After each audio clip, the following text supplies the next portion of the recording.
Hello to you all there. First of all, I wanted to mention that this website is created for the Digital Marketing Tools course at the Hague University of Applied Sciences by Vladislav Minchenko. This company is not related to any entity businesses. Let's begin with reviewing the homepage of this Korsha Store. You can see here all needed buttons, which are just easily reachable by customers and just people who are entering the website.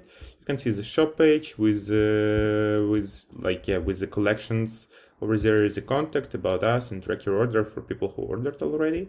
Also, you can find just look here for maybe you already know something, but you just need to search for it. Also, the cart page where you just see what you ordered or just something like that. Next thing, I tried to really simple create this website with a balanced design principle so that it just pleasant for people's eyes, looks good, simple to understand, and just simply reachable, all of the buttons.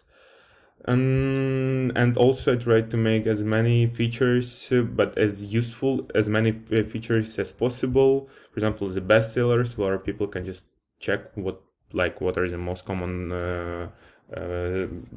products are. Also, just some nice animations to make a better trust score. Also, the collections. Maybe people are searching for something specific and they want to check it. So here is also the policies, which are really important for trust score. As I mentioned before, yeah, that's pretty it. I hope you like it. Bye bye.